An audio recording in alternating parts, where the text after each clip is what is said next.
सायन्सला admission होतं. 10वीला 82% mark होते म्हणून 11वी सायन्सला ॲडमिशन घेतलेलं होतं. पण 12वी सायन्सला लातूरला जायला पासला पैसे नव्हते. 250 रुपये पासला नव्हते. आईनं द्यायला उशीर केला. 15-20 दिवस 12वी सायन्सची कॉलेज चुकलं. आपल्याला माहीत आहे सायन्सचा अभ्यास कसा असतो. आणि मग त्या त्या त्या फ्रस्ट्रेशनमधून, त्या आगतिकतेमधून तिनं गळ्याला फास लावला. तिनं जी सुईसाईड नोट, आत्महत्येपूर्वीची जी चिठ्ठी लिहिलेली ती अजूनही माझ्या मोबाईलमध्ये आहे. त्याच्यात ती काय लिहिते, बाबा मला माफ करा, माझं चुकलं आहे, मला माहीत आहे, पण पर्याय काय नव्हता. आणि माझी एकच विनंती आहे, 13व्या दिवशी तुम्ही माझं गोड जेवण जे करता ना ते कृपया करू नका. त्यातनं पैसे खर्च होतील, ते पैसे वाचवा आणि माझ्या बहिणीचं लग्न लावण्यासाठी ते पैसे जपून ठेवा. माहीत नाही 69 वर्ष होऊन गेली स्वातंत्र्याला, अशी परिस्थिती आपल्याला सामोरी जावी लागते. दुसरी एक घटना तिथली शेजारची परळी वैजनाथ, त्या ठिकाणी मी एक वेगळ्या कार्यक्रमाला गेलेलो होतो. त्या गावानं एका मुलीला 10वीला 96.5% मार्क मिळाले म्हणून 1 लाख रुपये सगळ्या गावानं जमा करून दिलेले होते. आता ही 96.5% मार्क मिळालेली 10वीतली मुलगी कुठल्या IAS IPS किंवा शिक्षकाच्या किंवा कुठल्या मध्यमवर्गीयाच्या किंवा कुठल्या उद्योगाच्या घरातली नव्हती. तिचे आई वडील हे तिथल्या स्मशानामध्ये झोपडं लावून तिथलं स्मशानामधल्या चिता पेटवण्याचं काम करायचे. घरात लाईटसुद्धा नव्हती. दिवा कधी कधी विझला की स्मशानात चितेचा जो अग्नी असतो त्या आगीच्या उजेडात अभ्यास करून तिनं 96.5% मार्क मिळवलेले होते.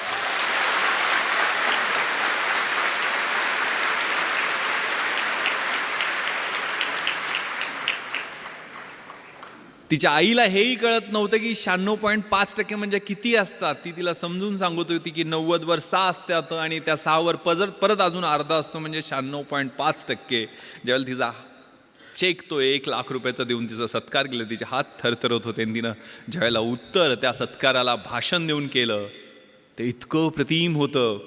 ती काय म्हणाली की साहेब मला बी हैदराबादला जायचं आहे, पण हैदराबादला मला त्या सैराटमधल्या परशा आणि आर्चीसारखं पळून जायचं नाहीये.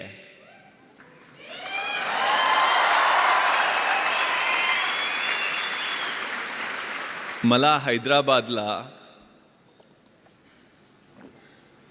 सरदार वल्लभभाई पटेल राष्ट्रीय पोलीस अकादमीमध्ये IPS प्रोबेशनर म्हणून तुमच्यासारखं ट्रेनिंग घ्यायला जायचं.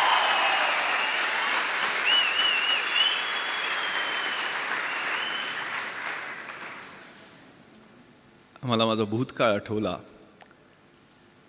कोल्हापुरातनं एक पत्र्याची पेटी घेऊन STला पैसे जास्त लागायचे म्हणून ट्रकात बसून पुढच्या ठिकाणी पत्र्याच्या पेटीत पुस्तकं होती फक्त, दुसरं काहीच नव्हतं. एक जीन्स, एक गोल्या गळ्याचा T-शर्ट आणि 2-3 फाटकी तुटकी कपडे घेऊन गेलेलो. 1993 साली आठवत आहे.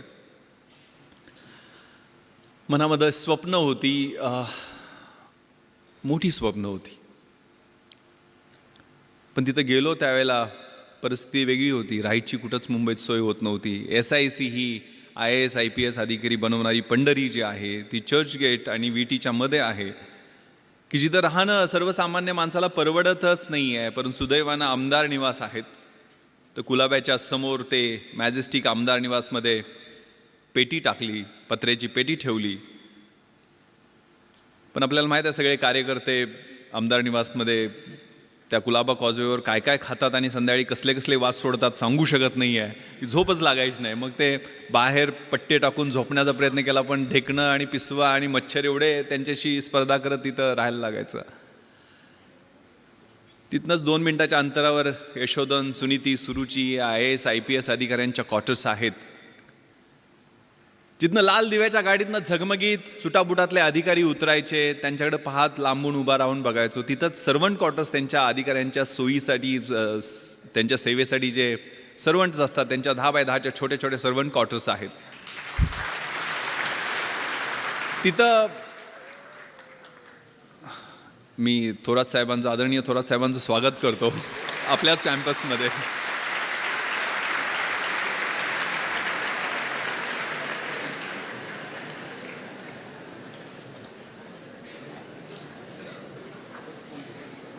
त्या 10x10च्या सर्वंट क्वार्टर्समध्ये सुद्धा त्यावेळेला राहायला सोय झाली नाही. तिथनंच 2 मिनिटाच्या अंतरावरती CCI, बॉम्बे जिमखाना असे बड्या लोकांचे क्लब आहेत की जिथनं तारेच्या कुंपणामधनं आतमध्ये पोरंही बड्या बापांची स्क्वॉश, टेनिस कसे खेळतायत ते वाटकूक बघण्याचा प्रयत्न करायचो, पण वॉचमनच्या शिव्या खायचो. तिथनंच 2 मिनिटाच्या अंतरावरती मेट्रो नावाचं थिएटर आहे की जिथं मला आठवतं त्यावेळेला 1993-94ला शाहरुख खानचा कभी हा कभी ना हा सिनेमा रिलीज झालेला होता. आणि शाहरुख खानला बघण्यासाठी त्या बाउन्सरच्या शिव्या खात 2 तास उभा होतो. लांबून तो काहीतरी झलक त्याची दिसली, केस वाढलेले आणि आतमध्ये जाताना. 2 मिनिटाच्या अंतरावरती ताजमहाल हॉटेल आहे की जिथं कधी स्वप्नही पाहिलं नाही की आपल्याला चहा प्यायला मिळू शकेल. कारण चहाची त्यावेळची किंमत 25 रुपये असायची आणि खिशानं कधी 10 रुपयाच्या वर राईस प्लेट खाण्याची परवानगीच दिली नव्हती. संध्याकाळच्या वेळेला त्या समुद्रकिनाऱ्यावरती सूर्यास्त होताना डोळ्यातनं अश्रू गळायचे. आपल्याला हे जमेल का? एवढं मोठं स्वप्न IAS IPS होण्याचं आपण घेऊन मुंबईला आलेलो आहे का? इथंच कुठंतरी त्या डिलाय रोडवरच्या कामगारांच्या रूममध्ये सगळे नातेवाईक तिथं झोपायचे. एकानंतर एकाला एका बाजूला असे सगळे ओळीनं झोपलेले दिसायचे. तिथं झोपायला आणि काहीतरी काम करायला लागेल आयुष्यभरासाठी. फ्रस्ट्रेशन होतं, आगतिकता होत्या, मनात शंका होत्या, आत खूप सारे संघर्ष होते. पण एक खूप छान सुरेश भटांची कविता आहे. विझलो जरी आज मी हा माझा अंत नाही, पेटेन पुन्हा नव्याने हे सामर्थ्य नाशवंत नाही.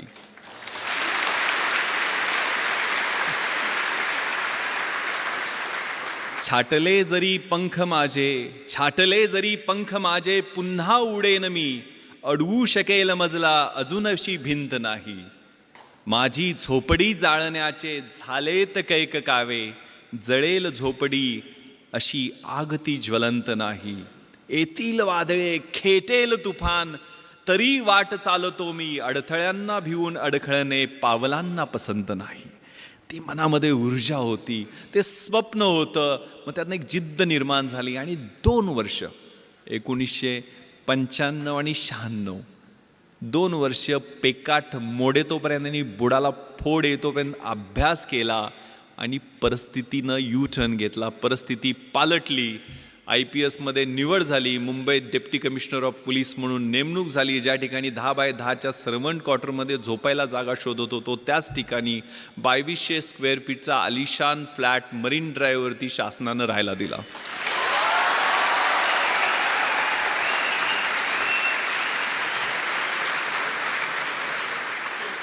ज्या क्लबमध्ये कधी आतमध्ये काय चाललंय हे धडपडून वॉचमनच्या शिव्या खात पाहायचो, त्याच क्लबची मॅनेजमेंटची मंडळी येऊन विनंती करायला लागली की साहेब आमच्या क्लबची ऑनररी मेंबरशिप घ्या. आणि त्याच क्लबमध्ये माझी मुलं मला स्क्वॉश आणि टेनिस खेळताना दिसायला लागली. ज्या थिएटरमध्ये धडपडून फिल्मस्टार बघायला प्रयत्न करायचो 2011ला पश्चिम मुंबईचा म्हणजे बँड्रापासून जुहूपर्यंतचा जो एलिट बॉलिवूडचा एरिया आहे त्या एरियाचा ॲडिशनल पोलीस कमिशनर झालो आणि तेच फिल्मस्टार 2-2 दिवस माझी अपॉइंटमेंट घेऊन भेटायला वाट पाहायला लागले.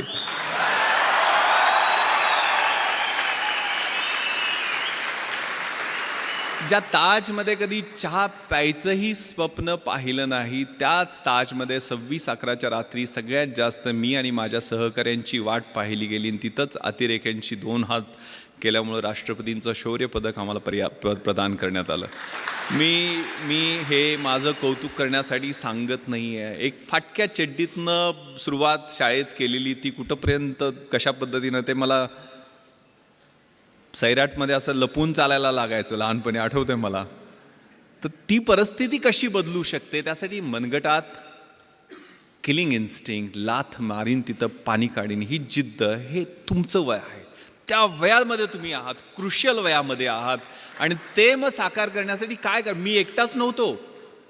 मी माझ्या गावातनं एकटा नव्हतो. आमच्या गावातनं ज्यावेळेला मुंबईसारख्या 1.5 कोटी लोकसंख्येच्या शहरातनं एकही मुलगा IAS IPS आणि IFS मध्ये नव्हता. त्यावेळेला कोकरूडमधनं आमच्या छोट्याशा गावातनं आम्ही 3 जण IAS IPS आणि IFS मध्ये सिलेक्ट झालेलो होतो. आनंद पाटील जो आता जॉईंट सेक्रेटरी आहे गव्हर्नमेंट ऑफ इंडियामध्ये, विलासराव देशमुख साहेबांकडे तो जवळजवळ 5 वर्ष PS म्हणून दिल्लीला त्यानं काम पाहिलेलं आहे. तामिळनाडू काडरमध्ये त्याची नेमणूक झाली, तो IAS मध्ये सिलेक्ट झाला. मी IPS मध्ये आता पश्चिम महाराष्ट्राचा IG म्हणून काम करतोय. 2 वर्षापूर्वी मी अमेरिकेला पोस्ट ब्लास्ट इन्व्हेस्टिगेशनचं ट्रेनिंग तिथल्या गव्हर्नमेंट ऑफ USAने आम्हाला बोलवलेलं होतं, ज्यांनी 26-11 मध्ये चांगलं काम केलं. त्या ठिकाणी ट्रेनिंगला गेलो, त्यावेळेला न्यूयॉर्कला गेलेलो होतो. आपल्याला माहिती आहे सगळ्यात मोठं हे न्यूयॉर्क शहर आणि त्यातला सगळ्यात पॉश एरिया मॅनहॅटन, आणि मॅनहॅटनमध्ये सगळ्यात पॉश भाग म्हणजे टाइम्स स्क्वेअर, आणि टाइम्स स्क्वेअरला लागून 27व्या स्ट्रीटवरती इंडियन एम्बॅसीचं ऑफिस आहे. आणि तिथं मी त्या एम्बॅसीच्या ऑफिसमध्ये गेलो, त्यावेळेला 450-500 स्क्वेअर फीटच्या आलिशान ऑफिसमध्ये एक शेतकऱ्याचं पोरगं फर्स्ट सेक्रेटरी म्हणून त्या ऑफिसमध्ये बसलेला होता, ते सुगंध चौगले. सुगंध चौगले नाव घ्यायला अवघड पडतो म्हणून तो राजाराम झालेला आहे, त्यामुळं खेड्यातला हा सुगंध. त्याच्यासाठी काय केलं होतं? दुसरं तिसरं काही केलं नाही. एकच नाव समोर ठेवलं आणि एकच मंत्र म्हणत होतो, शिवाजी, शिवाजी आणि शिवाजी.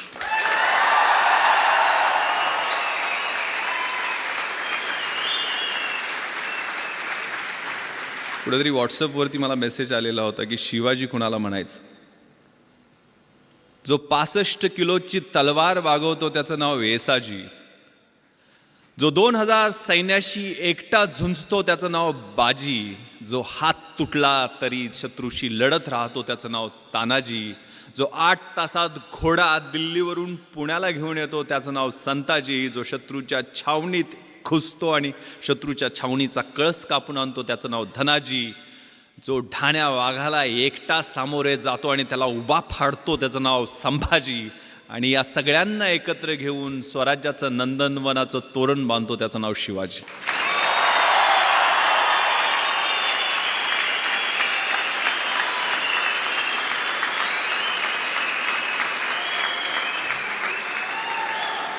सोळाव्या वर्षी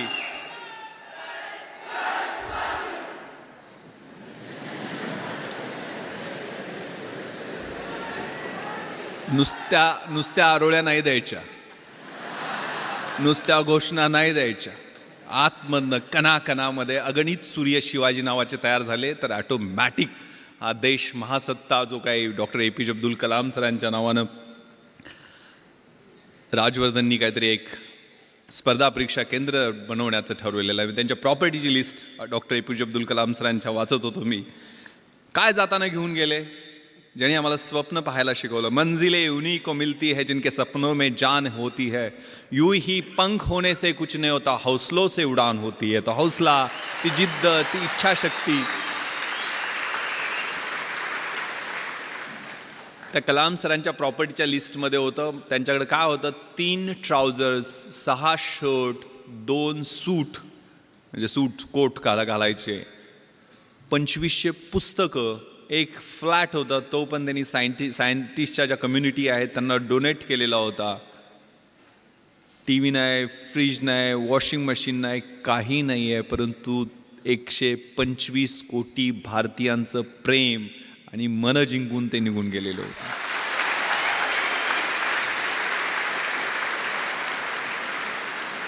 त्यामुळे हा मंत्र शिवाजी, शिवाजी, शिवाजी का मी सांगतोय? कारण त्यांनी प्लॅन जो केला. What is planning?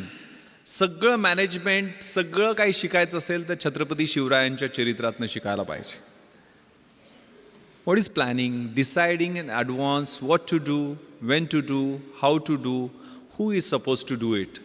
कसं करायचं, काय करायचं, केव्हा करायचं, त्याचं नियोजन कशा पद्धतीनं करायचं, याला प्लॅनिंग म्हणतात. आणि प्लॅनिंगसाठी आपल्या समोरचं चॅलेंज कोणतं आहे, आपल्या समोरचं आव्हान कोणतं आहे, आपला ॲडव्हर्सरी कोण आहे, आपला शत्रू कोण आहे, परीक्षा समोर धरा. परीक्षेला समोर धरलं आणि एक सून झू नावाचा चिनी युद्धशास्त्रज्ञ आहे, त्यानं खूप छान विश्लेषण, आर्ट ऑफ वॉर नावाचा 511 बिफोर क्राइस्ट त्यांनी ग्रंथ लिहिलेला आहे, त्याच्यात त्यांनी विश्लेषण केलेलं आहे. If you know your self, युद्धशास्त्रातलं हे तत्व आहे जे आपल्या आयुष्यामध्ये तेवढंच लागू पडतं. If you know yourself and if you know your enemy, you need not worry about the result of 100 battles. तुम्हाला स्वतःबद्दल पूर्ण माहिती असेल आणि शत्रूबद्दल पूर्ण माहिती असेल तर 100च्या 100 युद्धामध्ये तुमचा विजय निश्चित आहे. पण माहिती कशा पद्धतीचं विश्लेषण, स्वॉट प्रिन्सिपल आपण वाचलेलं असतं. Strength, weaknesses, opportunities and threats. आपली बलस्थानं कोणती आहेत, आपली दुर्बल स्थानं कोणती आहेत, आपल्या समोरच्या संधी कोणत्या आहेत आणि आपल्या समोरचे धोके कोणते आहेत याचं योग्य विश्लेषण स्वतःचं आणि शत्रूचं, म्हणजे परीक्षा असेल तर परीक्षेचं. सिलेबस कसा आहे, प्रश्नपत्रिका कशा येणार आहेत, गेल्या 10 वर्षातल्या कशा आहेत, पुढच्या कशा येऊ शकतील, सिलेबसमध्ये व्हॉट टू डू आणि व्हॉट नॉट टू डू हे कशा पद्धतीनं करायचं ते तुम्ही ठरवता का, त्याच्यावर काम करता का, नियोजन करता का, आणि त्याच्यानंतर स्मार्ट पद्धतीने. What is smart? Specific, measurable, attainable, realistic and time bound. स्मार्टचं full form आहे. तशा पद्धतीनं तुम्ही अभ्यासाचं नियोजन करता का, आणि मग तो स्मार्ट अभ्यास असेल तर तुम्हाला यश मिळण्याचं गुणोत्तर अधिक चांगलं होत जातं. If you know yourself and if you do not know about your enemy, after every victory gain you will suffer a defeat. जर तुम्हाला स्वतःबद्दल माहिती असेल पूर्णपणे, मात्र शत्रूबद्दल माहिती नसेल तर एका विजयानंतर तुम्हाला एक पराभव पचवावाच लागेल. जर तुम्हाला स्वतःबद्दलही माहिती नसेल आणि शत्रूबद्दलही माहिती नसेल तर you will suffer a defeat in every other battle. जर स्वतःबद्दल पण माहिती नसेल आणि शत्रूबद्दल माहिती नसेल तर आपल्याला मार खायला लागणार हे निश्चित आहे. त्यामुळे हे विश्लेषण आपल्यातल्या पॉझिटिव्ह, निगेटिव्ह, डिस्ट्रक्टिव्ह सगळ्या गोष्टींचं विश्लेषण व्यवस्थित करून आपल्याला मार्गक्रमण करायचं. And this time is very very important. More you sweat during peace, less you bleed during war. हे युद्धशास्त्रातलं दुसरं महत्त्वाचं तत्व आहे की शांततेच्या काळात जास्त घाम गाळला तर युद्धाच्या काळामध्ये कमी रक्त सांडावं लागतं. तुमच्या हा कॉलेजचा काळ आहे, तो रचनात्मक काळ आहे. तुम्हाला कुणीही अडवलेलं नाही अभ्यास करायला, आणि अभ्यास करून कुणाच्या अंगाला भोकं पडलेत किंवा कोण मेलाय असं मी काय ऐकलेलं नाही आहे. त्यामुळे आई वडील आपले खूप खस्ता खाऊन आपल्याला इकडं अभ्यासासाठी पाठवतात. कारण माझ्या वडिलांनी अर्धा एकर शेती विकलेली होती, मला सांगितलं पण नाही. कधीही त्यांनी मला एक पोस्टकार्ड लिहायचे. पोस्टकार्डवर त्यांची सही मोडीतली सही आहे. जुने पैलवान होते ते, 4थी शिकलेले. आईचं शिक्षण तर झालेलं नाही आहे, पण लिहिता वाचता तिनं नंतर शिकली थोडंफार वाचायला. पण वडील, मी दिल्लीला ज्यावेळेला UPSCची तयारी करायला इंटरव्ह्यूच्या वेळेला होतो, मुंबईमध्ये असायचो, त्यावेळेला पोस्टकार्ड लिहायचे. त्यांनी कधी टेन्शन देणाऱ्या गोष्टी लिहिल्या नाहीत, पण व्यवस्थित चाललंय आमची काही काळजी करू नको, तुला पैसे किती पाहिजेत, कसे पाठवून देऊ, जेवायला व्यवस्थित मिळतं का, वगैरे वगैरे विचारपूस करून शेवटी मात्र न चुकता एक ओळ ते लिहायचे. मला गावाकडे प्रेमानं भावड्या म्हणतात. भावड्या, माझे डोळे मिटायच्या आधी तुला लाल दिव्याच्या गाडीतनं आलेलं मला पाहायचं आहे.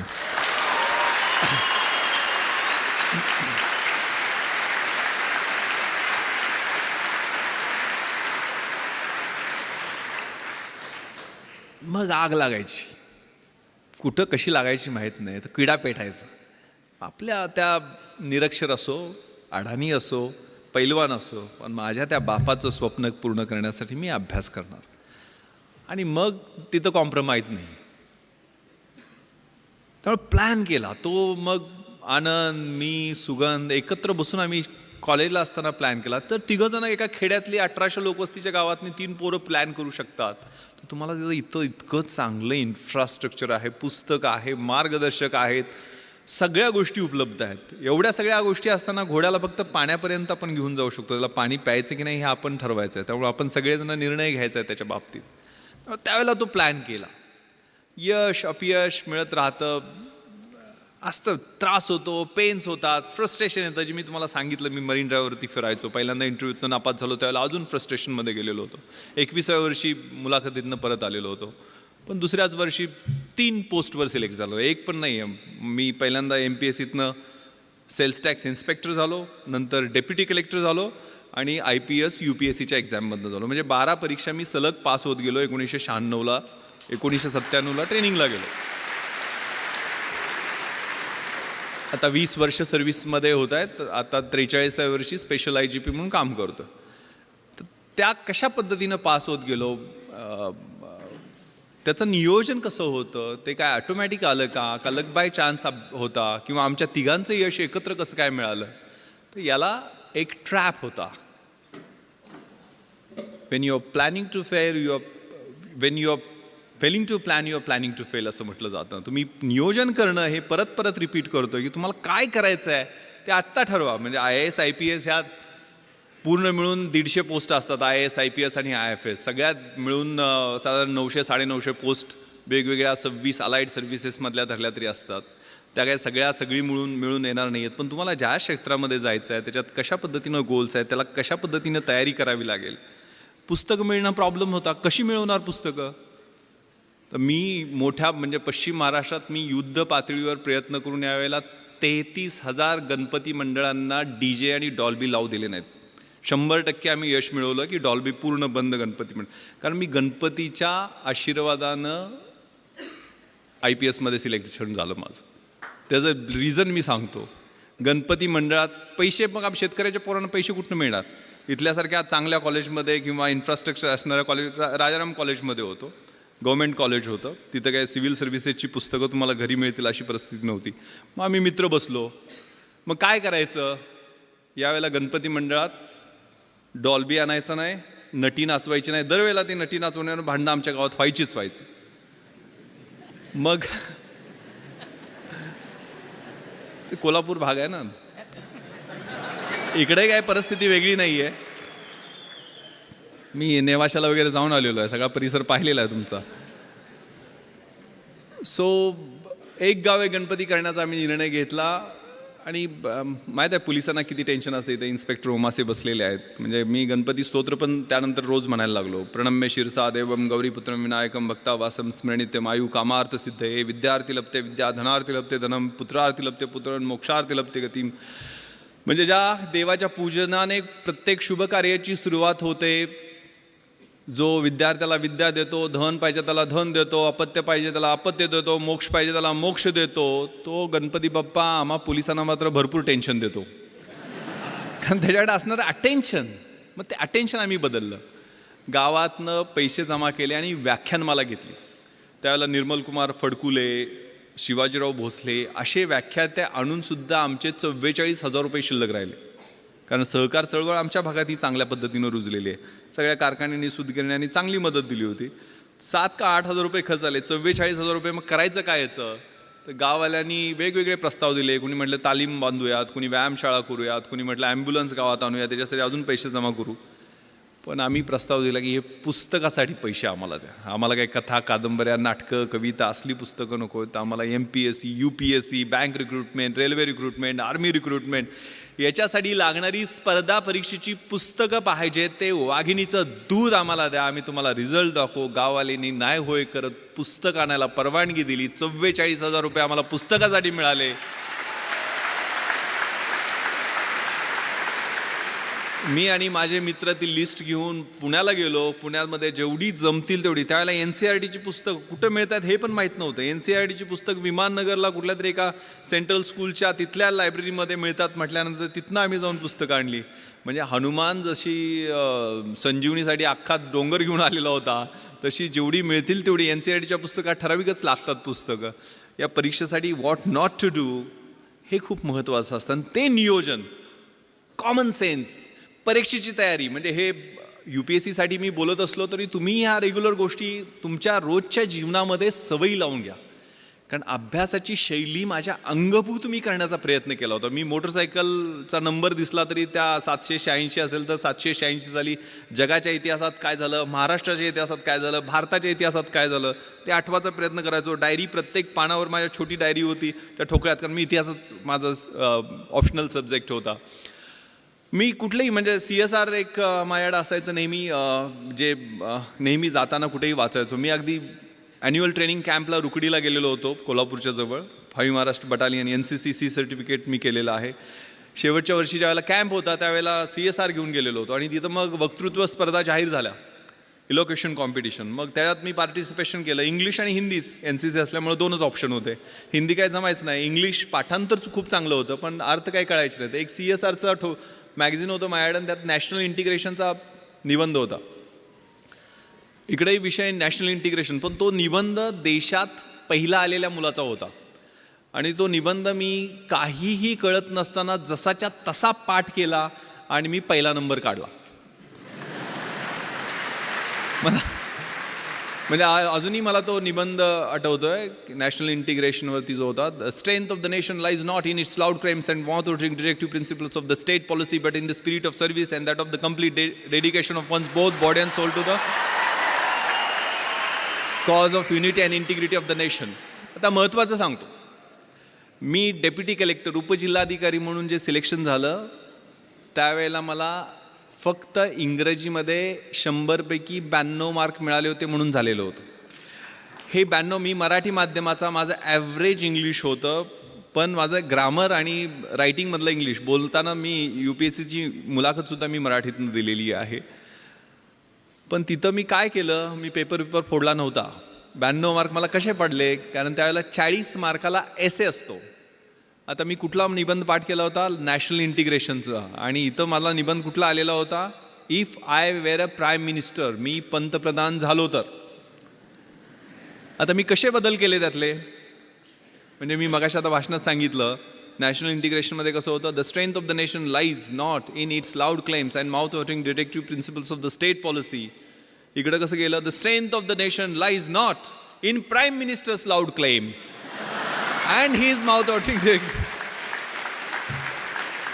पुढं असं होतं, however with every salute and cheers to our grand and mighty past we cannot but admit that our present is afflicting, sometimes it is horrifying, sometimes frustrating. इकडं कसं गेलं, however with every salute and cheers to our grand and mighty past of Jawaharlal Nehru, Indira Gandhi, our present, त्यावेळेला इंदर कुमार गुजराल आणि ते चंद्रशेखर सरकार पडणं वगैरे सुरू होतं, ते सगळं इट इज अफ्लिक्टिंग, समटाईम्स हॉरिफाईंग. असे व्यवस्थितपणे फिलिंग द ब्लँक्स केले आणि व्यवस्थितपणे पेपर तो लिहिला आणि 92 मार्क मिळाले आणि मी डेप्युटी कलेक्टर होऊ शकलो.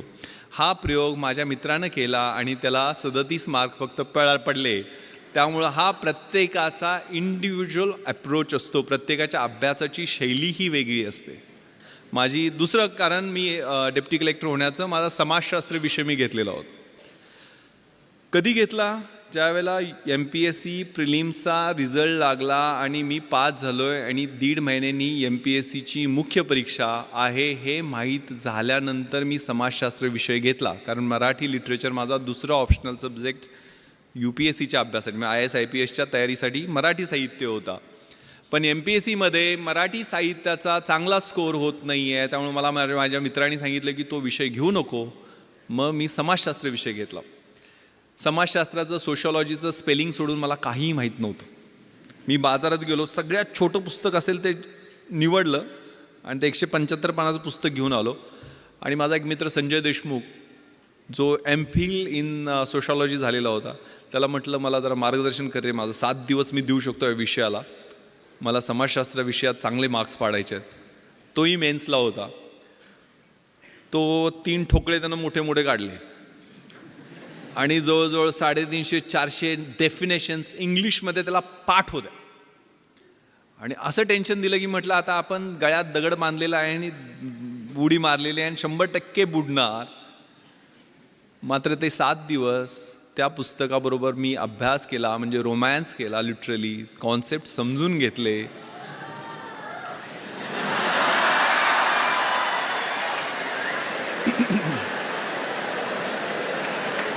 ते पुस्तक आहे 3 इडियट्समध्ये तो पाठवतो तसं नव्हतं.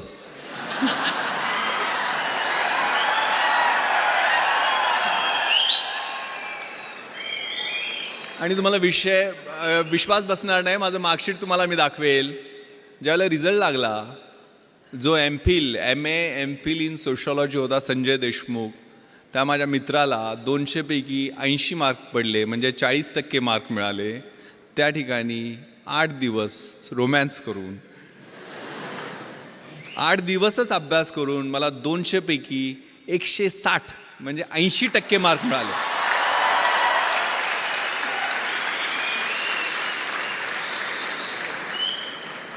अगेन मी पेपर फोडला नव्हता, किंवा पेपर फोडून सुद्धा समाजशास्त्रात विश्लेषणा पद्धतीनं मार्क मिळत नाहीत.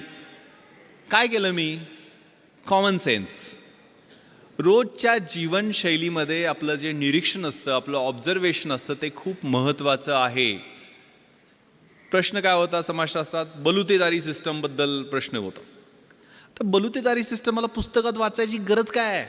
माझा खेड्यात जन्म झाला आहे, ते 12 बलुतेदार, 18 बलुतेदार, तो शेतकरी, त्यांच्यात असणारी बार्टर सिस्टम, रोजचं ऑब्झर्वेशन आहे. आणि माझ्या विश्लेषणात्मक पद्धतीने मी इंडिपेंडंट त्याचं ॲनालिसिस केलं, कुठलंही बॅकग्राऊंड नसताना. कारण या परीक्षा म्हणजे तुमच्यातल्या ऑफिसर लाईक क्वालिटीज या पाहत असतात, चेक करत असतात. त्यामुळं या बल्युटरी सिस्टममध्ये परफेक्ट मी विश्लेषण करून त्याचं उत्तर लिहिलं. दुसरा प्रश्न होता काय? सेक्युलरिझम, धर्मनिरपेक्षतावाद. धर्मनिरपेक्षतावाद मला सोशॉलॉजीच्या अँगलनं माहीत नव्हता, पण मला सेक्युलरिझम हे इतिहासाच्या अँगलनं खूप चांगलं माहीत होतं. कारण युरोपमध्ये 30 इयर्स वॉर झाला, त्यात ट्रिटी ऑफ ट्रॉस्की झाली, त्यातनं सेक्युलर म्हणजे प्रोटेस्टंट अँड कॅथलिक्समध्ये वॉर झालं, आणि त्यातनं ह्या कॉन्सेप्टचा उदय झालेला आहे. त्यामुळे त्याचं रिलेव्हन्स आपल्या देशाच्या दृष्टीने कितपत आहे, टॉलरन्स आणि सेक्युलरिझमचं कम्पॅरिझन, हे इतकं चांगल्या पद्धतीने मी जगाच्या इतिहासाच्या अनुषंगानं लिहिलं की इतरांपेक्षा वेगळं उत्तर झालं. Winners don't do different things, they do the things differently, असं काहीतरी म्हणतात. आणि मला एवढे मार्क मिळाले. त्यामुळं आपला जो ध्यास आहे, म्हणजे ज्ञानाचा ध्यास, अभ्यासाचा ध्यास, हे खूप छान संस्कृत सुभाषित मला माझ्या शिक्षकांनी, 7वीला माझं संस्कृत होतं, मी शिराळ्याला शाळेला गेलो त्यावेळेला, विद्वत्वांच नृपत्वांच नैवम तुल्य कदाचन स्वदेशे पूज्यते राजा विद्वान सर्वत्र पूज्यते. विद्वत्तेची आणि राजसत्तेची ही तुलना कधीही होऊ शकत नाही आहे. कारण राजाची त्याच्या स्वतःच्या राज्यामध्ये पूजा होत असते, परंतु विद्वानाची पूजा ही पूर्ण जगामध्ये होत असते. त्यामुळे अभ्यासाचा ध्यास ठेवायचा आहे. मी IPSमध्ये सिलेक्शन झालं त्यावेळेला माझं क्वालिफिकेशन होतं BA इतिहास, शिवाजी विद्यापीठ कोल्हापूर, मराठी माध्यम. पण मी त्यानंतर IPS झाल्यानंतर तिथं ट्रेनिंगला असताना हैदराबादला masters in police management Osmania युनिव्हर्सिटीमधनं he masters degree घेतली. परत आल्यानंतर मी MA एक्सटर्नल मुंबई विद्यापीठातनं माझं हिस्ट्रीमध्ये कंप्लीट केलं. त्यानंतर मी लातूरला आणि नांदेडला SP असताना तिथनं मी LLB माझं कंप्लीट केलं. आणि गेल्या वर्षी मी मराठवाडा विद्यापीठातनं बाबासाहेब आंबेडकर मराठवाडा विद्यापीठामधून LLMचं फर्स्ट इयर तिथं फर्स्ट येऊन कंप्लीट केलं. आता सेकंड इयरला मला ॲडमिशन घेता आली नाही आहे, कारण 1 वर्षात माझी ट्रान्सफर झाली. शिकत राहायचं, गोल सेट करायचे, स्वतःतली जी काही फिजिकल, मेंटल आणि आतली इंटलेक्च्युअल कपॅसिटी आहे ते वाढवत राहणं. माझ्या आयुष्यात मी 150 गोल सेट केलेले आहेत. मी आज म्हणजे माननीय थोरात साहेबांनी एवढा आग्रह केला, मी अँटीबायोटिक्सवर आहे. कारण मी माझ्या मुलीनं मला सांगितलं की तुम्ही सगळं, तिला पाहण्याची हौस आहे. म्हणजे ती म्हटली की मला ते जगातल्या गोष्टी दाखवणं, मला पार्लमेंट दाखवा, मला प्रेसिडेंट हाऊस जिथं doctor APJ Abdul Kalam sir बसायचे त्या हाऊसमध्ये घेऊन चला. म्हणून मी दिल्लीला तिला सगळ्या गोष्टी, सगळे फोर्ट तिला दाखवले, जोधपूरला घेऊन गेलो, जैसलमेरला घेऊन गेलो, बॉर्डर दाखवली, माझं बॅचमेट तिथं BSFमध्ये IG असल्यामुळं. आणि म्हणजे तिला मी सर APJ अब्दुल कलाम सरांना भेटायला गेलो त्यावेळेला तिला ऑटोग्राफ देताना तिने विचारलं, येस व्हॉट्स युअर नेम बेटा? ती म्हटली Jahnavi. Okay Jahnavi, do you want to become IPS officer like your father? तर ती म्हणाली, no no sir, I want to become doctor APJ Abdul Kalam.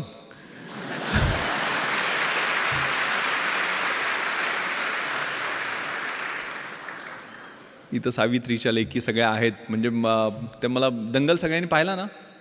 Yes, that's fighting spirit, that should be there. त्यामुळे हे सगळं जे आहे ना, आणि इकडं सगळे शिवाजीचे मावळे असं काहीतरी म्हटले ना,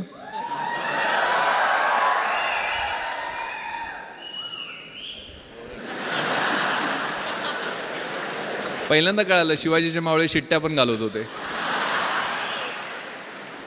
हे खूप छान सुभाषित अगेन मला आठवतं, शिक्षकांनी शिकवलेलं. यौवनम धनसंपत्ती प्रभुत्वम विवेकिता एकैकपम अनर्थाय किमु यत्र चतुष्टम. याचा अर्थ असा आहे, यौवन म्हणजे तारुण्य, धनसंपत्ती म्हणजे पैसे, धनसत्ता, प्रभुत्व म्हणजे सत्ता, आणि अविवेक, यातली एक एक गोष्ट तुमची वाट लावायला पुरेशी असते. आणि या सगळ्या 4 गोष्टी एकत्र आल्या तर तुमची कशी वाट लागेल याचा विचार करा. त्यामुळे कधीही जमिनीवरचे पाय आपले हालू द्यायचे नाही आहेत. परिस्थितीची जाणीव असली पाहिजे आणि मग अभ्यास करायचा. अभ्यास असा करायचा, the heights of great main reached and kept wear not attain by sudden flight, but while there कंपॅनियन्स wear slab they were toiling अफोर्स in the night. जी उंची मोठी माणसं गाठतात ती थोरात साहेबांनी ज्यावेळेला 1978ला सुरुवात केली होती त्यावेळेला काय 100-150 सुद्धा विद्यार्थी नव्हते. आज 10,000 विद्यार्थी या कॅम्पसमध्ये आहेत. त्यावेळेला त्यांनी कष्ट केलेलं असतं, ते विजन असतं समोर, एक दूरदृष्टी असते आणि त्या दृष्टीनं त्यांनी पाऊल एक एक पाऊल टाकत पुढं गेलेले असतात. त्यावेळेला नियोजन अगेन मी चार्ज घेतलं. माझं नियोजन म्हणजे काय असतं थोडक्यात सांगतो. मी 11 जुलैला कोल्हापूर रेंजचा चार्ज घेतला. मी रोज आता IG झालो म्हटल्यावर मी पहिल्यासारखं 24 तास काम करणार नाही आहे ठरवलं. आता SP-ना मी कामाला लावेल, मग मी रोज 10 तास काम करेल. मग 10 तास मी रोज काम केलं तर किती कामाचे दिवस माझे 31 मार्चपर्यंत होतात. 790 करेक्ट दिवस होतात. 790 दिवस माझे इन्स्पेक्शन 5 जिल्ह्यात माझ्याकडे आहेत, तर 10 दिवस 10 तास प्रत्येकी असे 5 जिल्ह्यांची इन्स्पेक्शन केल्यानंतर किती दिवस होतात. मी रोज 2 तास नागरिकांना भेटण्यासाठी देईल तर ते किती तास होतात. मी 2 तास टपाल माझं रोजचं टपाल काढेल त्याच्यासाठी किती दिवस होतात. मी माझ्या अधिकाऱ्यांच्या मीटिंग्ज रिव्ह्यूसाठी गेल ते 2-2 तास मी असे स्लॉट्स बनवले. तसे अभ्यासाचे सुद्धा मी ज्यावेळेला UPSCची तयारी करत होतो 4 तासाचा सकाळचा स्लॉट पहाटेचा, मी 3 वाजता उठायची सवय होती. अशी सोय इतरांनी पण प्रयत्न केला आणि नापास झालेत. अगेन मी सांगतो तुम्हाला ज्यावेळेला योग्य वाटते त्यावेळेला उठा आणि अभ्यासाचे 3 स्लॉट, सकाळचा 4 तासाचा, दुपारचा 4 तासाचा आणि संध्याकाळचा 4 तासाचा. मग दुपारच्या वेळेला मला झोप यायची तर मी त्यावेळेला मला जे कठीण विषय वाटतात ते मी त्यावेळेला घेणार नाही आहे. सकाळच्या फ्रेश स्लॉटमध्ये मी ते घेईल. ज्यावेळेला मला सोपे वाटतात ते मी दुपारच्या स्लॉटमध्ये घेईल. अभ्यासात सुद्धा 1 तास वरचा ग्राफ वाढत जातो, नंतर 2 तास स्टेबल राहतो आणि तिसऱ्या वेळेला खाली येतो. तर सायंटिफिकली मी अभ्यासाचं नियोजन तशा पद्धतीनं करेल. मी जास्तीत जास्त लिहील. माझी उत्तरं इतरांपेक्षा कशी वेगळी राहतील, कारण 5 उत्तरं 60-60 मार्कांची UPSCच्या 300 मार्कांच्या प्रश्नासाठी लिहावे लागतात. एक एसेचा पेपर असतो 3 तास बसून एकाच विषयावर 200 मार्कांचा एसे लिहावा लागतो. मग 3 तास एका विषयावर लिहायला किती आपल्याला अभ्यास असला पाहिजे किंवा किती ज्ञान असलं पाहिजे किंवा किती पद्धतीचं आपलं जजमेंट असलं पाहिजे, त्याचा लॉजिकल फ्लो कसा असला पाहिजे याची तयारी. कारण 2000 मार्कांची ती परीक्षा म्हणजे आतून बाहेरून किस काढते. तुमच्यातलं काही राहत नाही आहे. त्यातल्या सगळ्या गोष्टी 2 ऑप्शनल सब्जेक्ट्स, आता पॅटर्न कंप्लीट बदललेला आहे. त्यामुळे माझ्या वेळेच्या 2 ऑप्शनल सब्जेक्ट्स, 2 जनरल स्टडीजचे 300-300 मार्कांचे पेपर्स, एक एसेचा 200 मार्कांचा पेपर आणि मुलाखत शेवटी. असं व्यवस्थित फ्लो म्हणजे प्रिलिमिनरी एक्झामिनेशनमध्ये 5-6 लाख मुलं बसतात. त्यात 900 सगळे असतात. मग ते पहिल्या टप्प्यातनं निघून 50,000 येतात.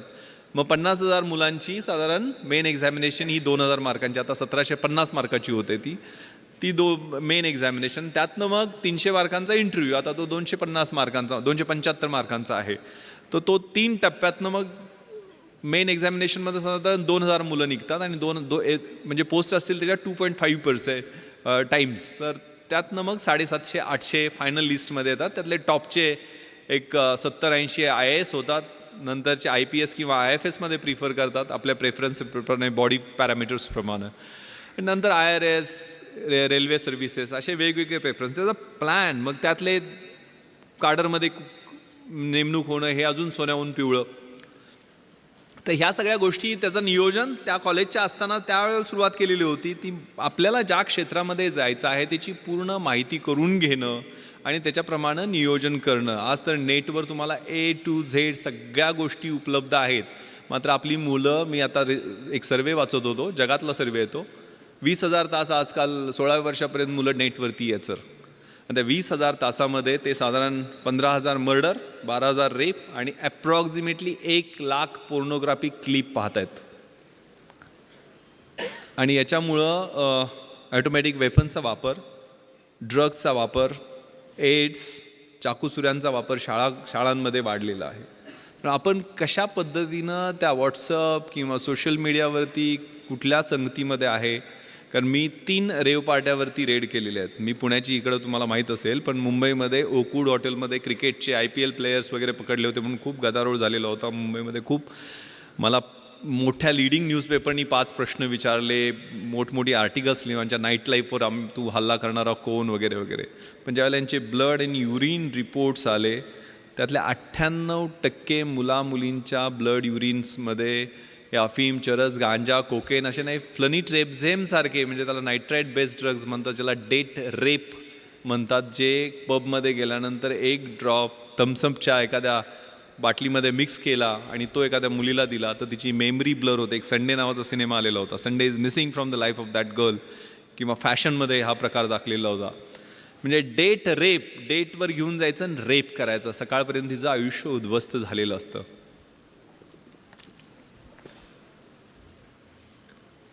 त्यामुळं आपली जागरूकता, आपण कशा पद्धतीनं कुठल्या नेटवर कशा साईट्सवरती आहोत, कारण हे सगळं कम्युनिकेशन फेसबुकवरती झालेलं होतं, IsraTrans.com वेबसाईटवरती झालेलं होतं. इंटरनेटचं जे वर्ल्ड आहे ते खूप धोकादायक आहे. त्याच्यावर आपण सावध राहिलं पाहिजे, जपून असलं पाहिजे. आपले फोटो लोड करताना, विशेष करून लहान मुलांचे फोटो लोड करताना, मुलींचे फोटो लोड करताना आपण त्याच्या बाबतीत सावधानता बाळगली पाहिजे. यातल्या एक मुलगी माझ्या मित्राची होती, म्हणजे मी पार्टीमध्ये पकडलेली. नंतर मग कारवाई तर मी कायदेशीर सगळी केली, कुणाला काय सोडलं नाही आहे. आणि त्यानंतर मित्र माझ्याकडे तिला काउन्सिलिंगसाठी घेऊन आलेला होता. आणि तिला मी विचारलं, एक 18-19 वर्षाची मुलगी होती, की का करते बेटा तू हे, why do you do this, म्हणजे काय त्यातनं तुला, म्हणजे sir uncle I can't leave without it. मिलियनेर बापाची मुलगी, पण ती म्हणते की मी ह्याच्याशिवाय जगू शकत नाही आहे. म्हणजे आयुष्यामध्ये धागडधिंगा, पब, डिस्कोमध्ये ड्रग्ज घेऊन नाचणं एवढंच आयुष्य आहे का? आयुष्याच्या स्टेजेस असतात.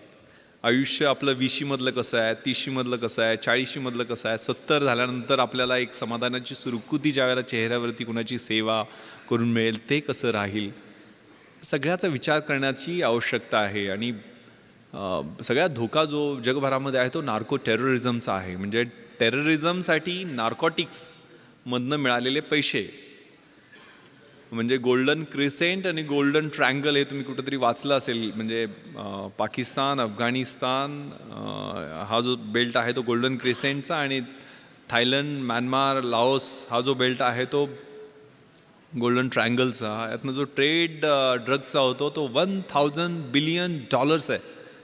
म्हणजे जगातल्या आयर्न अँड स्टीलच्या इंडस्ट्रीच्या टर्नओव्हरपेक्षा जास्त आहे. त्याचे टार्गेट आहेत तुम्ही मुलं.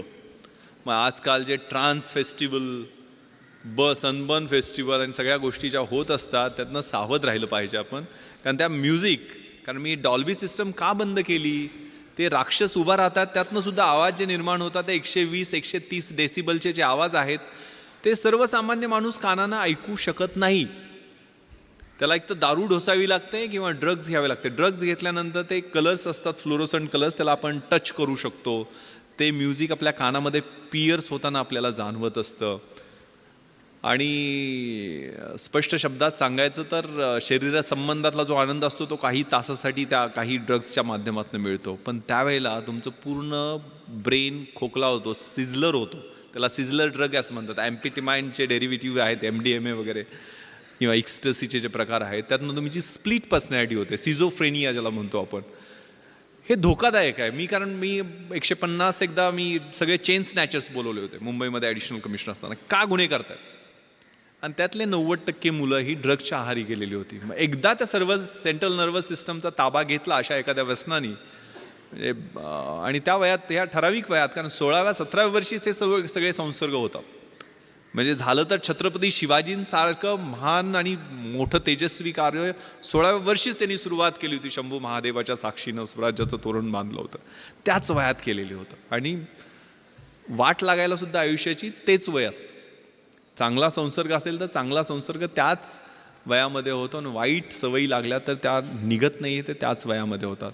पण तुमच्या आयुष्याचं सोनं करायचं आहे की माती करायची आहे? कारण हे वयच असं आहे की त्यावेळेला चकाकणारी गोष्ट, प्रत्येक गोष्ट ही सोन्यासारखी वाटत असते. ती कदाचित अणुकुचीदार काच असू शकते. ती काच कधी लागेल, त्याची कधी जखम होईल, ती जखम कधी चिघळेल, आणि तिचं कधी गँग्रीन होईल, आणि कधी आयुष्य उद्ध्वस्त होईल हे कळत नाही आहे. Trust yourself. तुम्हाला काय करायचं आहे हे पहिल्यांदा जाणून घ्या. हे खूप छान प्रार्थना आहे परमेश्वराची. God Grant me the serenity to accept the things which I cannot change, courage to change the things which I can, and wisdom to know the difference.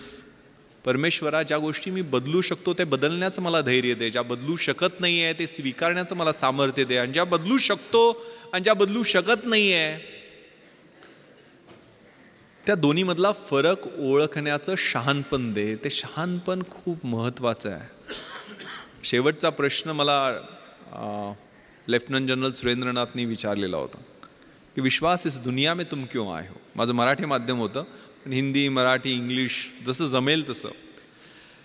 कारण आयुष्यामध्ये 5 गोष्टी महत्त्वाच्या आहेत. स्वतःवर विश्वास ठेवणं, नकारात्मक गोष्टीपासनं किंवा नकारात्मक माणसापासनं स्वतःला दूर ठेवणं, don't afraid to get fail, नापास अपयशी होण्याला न घाबरणं, स्वतःची झाकलेली मूठ 1.25 लाखाची ती सोडून देणं आणि इन्फिरियरिटी कॉम्प्लेक्स फेकून देणं.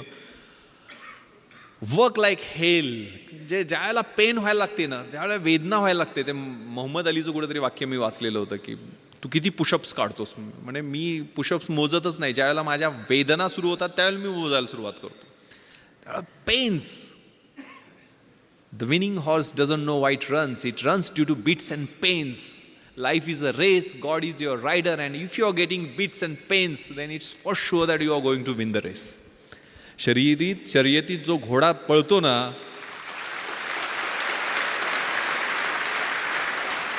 त्याला माहीत नसते तो का पळतोय. त्याला जे चटके, फटके, चापकाचे ओरखाडे मिळत असतात त्यामुळे तो पळत असतो. आणि जीवन ही अशीच एक शर्यत आहे. परमेश्वर हा तुमचा रायडर आहे.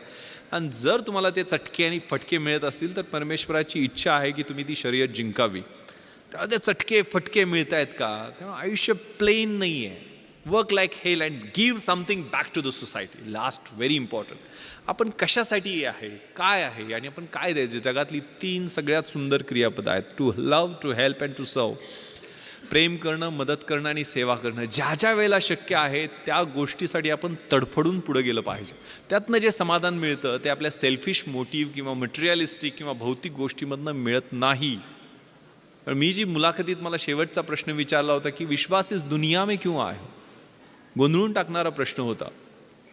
UPSCचे त्यावेळेचे चेअरमन त्यांनी हा प्रश्न विचारलेला होता. मी तर स्वतःचं कर्तृत्व नाही, आई वडील मला घेऊन आले दुनियेमध्ये. पण मी त्यावेळेला त्यांना एक कविता मला आवडते सर, कदाचित ती माझ्या आयुष्याचं उद्दिष्ट मी ठरू शकेल. आणि ती कविता मी नेहमी म्हणून दाखवतो. Very meaningful poem, the poem of La Mancha. युद्धातल्या सैनिकाची ती कविता आहे. To dream the impossible dream.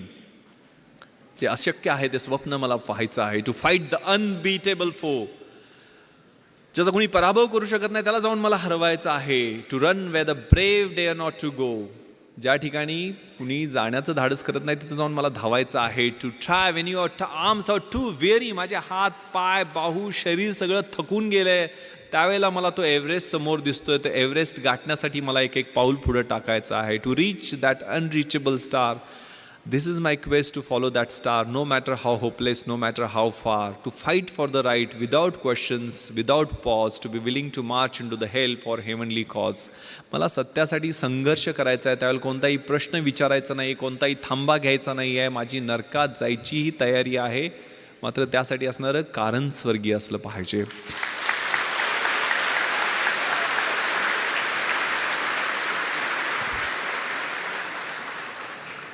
That cause.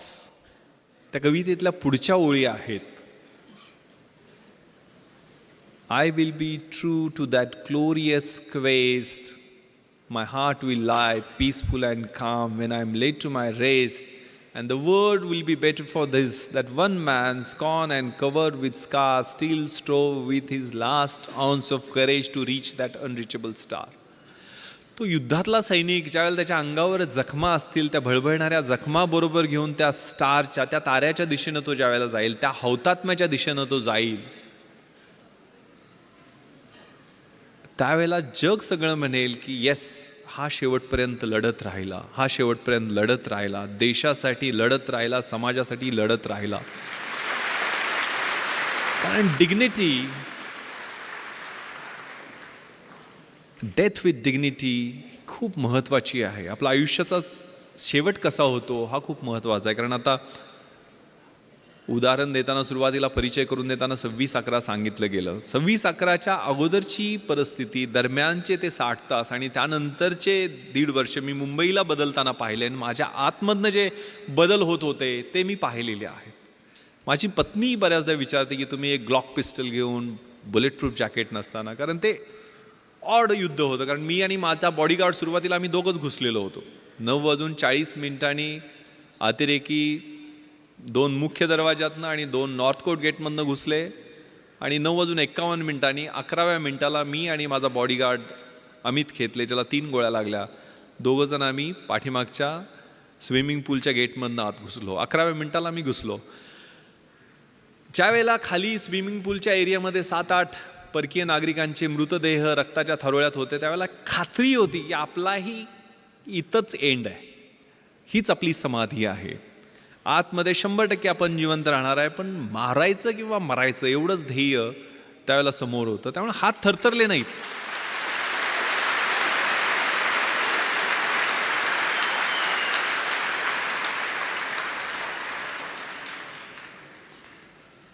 एक खूप छान शेर कुठेतरी ऐकलेला होता की दुनिया में मिल जाएंगे आशिक कहीं, मगर वतन जैसा खूबसूरत सनम नहीं होगा.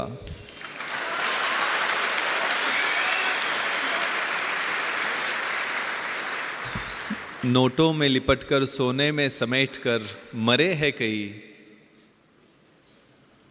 मगर तिरंगे जैसा खूबसूरत कफन नहीं होगा.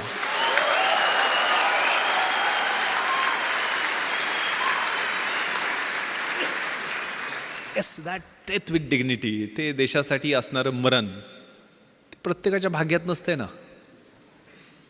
कुठेतरी हार्ट अटॅकनं मरेल, ॲक्सिडेंट मरेल, कुठेतरी काहीतरी मरेल. दॅट अट्रॅक्ट्स, त्याचं आकर्षण वाटायला लागतं.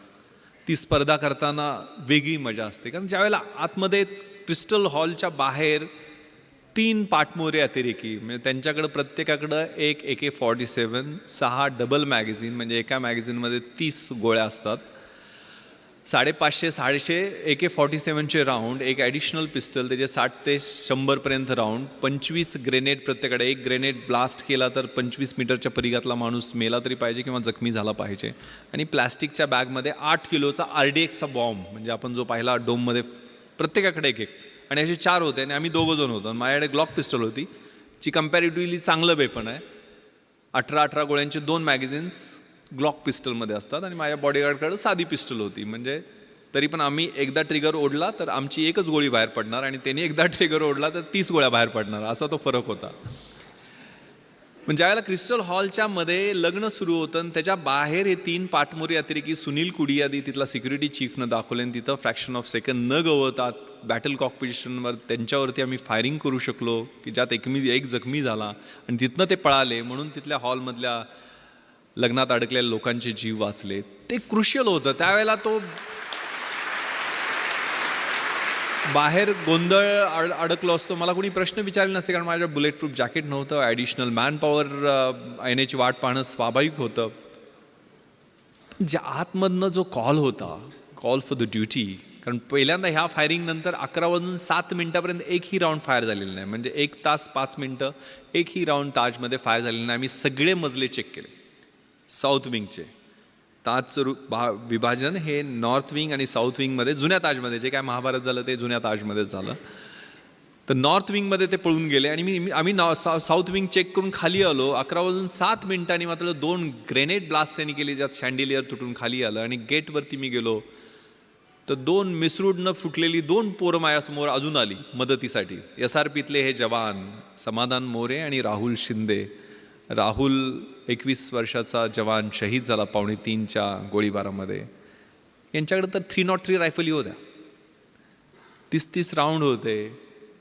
पण त्यांनाही ना आम्हाला, आमच्या छोट्याशा टीमला जाणीव करून दिली की देशासाठी मारायची किंवा मरायची अशी परत संधी येणार नाही आहे. परत आम्ही नॉर्थ विंगमध्ये घुसलो. परत 6व्या मजला लिफ्टनं घातला, तो पूर्ण चेक करून खाली आल्यानंतर लक्षात आलं की आपण CCTV रूममध्ये जाऊ. मग CCTV रूममधनं फायरिंग 2-3 राऊंड केल्यानंतर ते अतिरेकी 630 आणि 631 रूममधून बाहेर आले.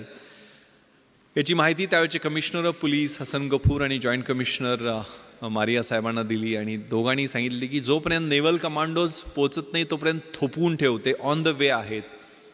आणि त्यावेळेला उत्तर दिलं मी CPंना की सर, आम्ही जीव गेला तोपर्यंत आम्ही इथनं त्यांना खाली येऊ देणार नाही. 2:45 वाजेपर्यंत ती धुमश्चक्री आमची चालू राहिली. ज्या वेळेला ते खाली येण्याचा प्रयत्न करायचे, CCTV कंट्रोलमध्ये आम्हाला ते त्यांना कळायचं नाही की आम्हाला कसं काय कळतं आहे. आम्ही बाहेर जाऊन त्यांच्यावर दोन चार राऊंड फायर करायचो. 2:45ला मात्र त्यांनी आमचं लोकेशन ओळखलं. पूर्ण ताज जे आहे ते लाकडी नक्षीकाम केलेलं सुंदर वास्तू असणारं हॉटेल, मोठे मोठे महागडे पेंटिंग्स. दुसऱ्या मजल्यावर त्यांनी ग्रेनेड ब्लास्ट 4थ्या मजल्यावरनं केले, कारण 2:45ला त्यांनी मोठा बॉम्ब डोममध्ये ब्लास्ट केला, ज्याच्यात आग आणि ज्वाळा तुम्हाला दिसायला टी व्हीवर पाहिले असतील तुम्ही. ग्रेनेड ब्लास्टमुळं पूर्ण मजला पेटला आणि आमच्या रूममध्ये आग आणि धूर दोन्ही यायला सुरुवात झाली. आता इथं जळून मारण्यापेक्षा बाहेर लढून मरू म्हणून आम्ही लाईन फॉर्मेशनमध्ये निघायला सुरुवात केली. वरून AK-47चा बस्ट त्याने आमच्या लाईन फॉर्मेशन केला. आमची लाईन तुटली, आमच्या गोळ्या कमी पडल्या. माझ्या बॉडीगार्डला 3 गोळ्या लागल्या, 2 पायामध्ये आणि 1 पोटाला चाटून गेलेली गोळी राहुलच्या पोटात लागली आणि राहुल त्या ठिकाणी धारातीर्थी पडला. मला आठवतं आहे मी 2 दिवसानंतर ज्यावेळेला राहुलचा शहीद झालेला देह आणायला गेलेलो होतो, त्यावेळेला रिगर मॉर्टिसनं शरीर ताट झालेलं होतं, युनिफॉर्म जळालेला होता, पण डोळे उघडे होते. खांद्यावरती रायफलचा बट होता, ट्रिगर गार्डमध्ये उंगली होती आणि संगीनवरच्या दिशेनं थेट रोखलेलं होतं आणि डोळे जणू बोलत होते की सर तुमच्या शब्दाला जागलो की नाही. एक 55 वर्षाचे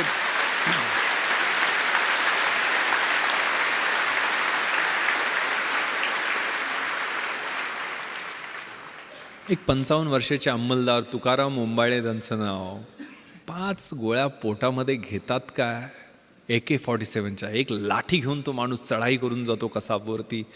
5 गोळ्या पोटात घेतल्या तरी पकड ढिली होत नाही आणि एक अतिरेकी जिवंत पकडला जातो. दिस इज मिरॅकल. न इज्जत दे, न अजमत दे, न सूरत दे, न सीरत दे, मेरे वतन के वास्ते अरब, मुझे मरने की सिर्फ हिम्मत दे. ही हिम्मत खूप महत्वाची आहे. उद्दिष्ट ठेवायचं आहे, स्वप्न ठेवायचं आहे आणि मार्गक्रमण करायचं आहे. निराश व्हायचं नाही आहे. सपोर्ट करायला तुम्हाला एवढी मोठी सिस्टम या ठिकाणी आहे. हे खूप छान कविता कुसुमाग्रजांची आहे. ओळखलत का सर मला पावसात आला कोणी, कपडे होते करदमलेले केसावरती पाणी, क्षणभर बसला नंतर हसला बोलला वरती पाहुणी, गंगामाई पाहुणी आली गेली घरट्यात राहुनी, माहेर वाशिन पोरीसारखी 4 भिंतीत नाचली, मोकळ्या हाती जाईल कशी, बायको मात्र वाचली, भिंत खचली, चूल विजली, होते नव्हते नेले, आठवणीला डोळ्यामध्ये पाणी मात्र ठेवले, कारभारणीला घेऊन सरसंगी आता लढतो आहे, चिखलगाळ काढतो आहे, पडकी भिंत बांधतो आहे, खिशाकडे हात जाताच हसत हसत उठला, पैसे नकोत सर मला जरा एकटेपणा वाटला, मोडून पडला संसार तरी मोडला नाही कणा, पाठीवरती हात ठेवून नुसतं लढ म्हणा. That fighting spirit.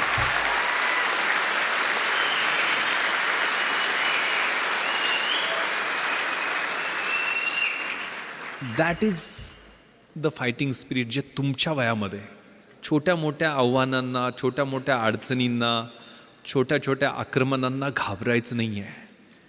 विपत्तीमध्ये मी भयभीत होणार नाही आहे हे मला माहीत आहे, मात्र त्याच्यासाठी माझ्याकडं लढण्याचं बळ दे, एवढंच देवाकडं मागायचं. That spirit that is very very important. आणि ते मला वाटतं लढण्यासाठी उद्युक्त करतं. ते त्याच वयामध्ये हालात के कदमों पर सिकंदर नहीं गिरता, टूटा कोई तारा तो जमी पर नहीं गिरता, गिरते हैं शौक से दरिया समंदर में लेकिन किसी दरिया में समंदर नहीं गिरता. ते तारे तुम्ही आहात, ते सिकंदर तुम्ही आहात, ते समंदर तुम्ही आहात. ती इन्स्टिंक्ट या वयामध्ये असते. आयुष्य डेफिनेशन बदलण्यासाठी आहे. Roger Bannister, Gandhiji, Mandela, Edison, name the person, Mother Teresa, या सगळ्यांनी डेफिनेशन्स बदलल्या. आपल्याला आयुष्य त्यांच्या एवढंच मिळणार आहे, 70-80 वर्ष काय असेल ते. आपण कशाचे डेफिनेशन्स बदलणार आहे? मी काय बदल घडणार, मी परिवर्तन कसं करणार आहे, मला जो बदल अपेक्षित आहे तो माझ्यापासून मी सुरुवात करणार आहे का, हा विचार करण्याची आवश्यकता. आणि घाबरायचं नाही आहे, भ्यायचं नाही आहे, कशालाही भ्यायचं नाही आहे. खूप छान अब्राहम लिंकनचं पत्र आहे,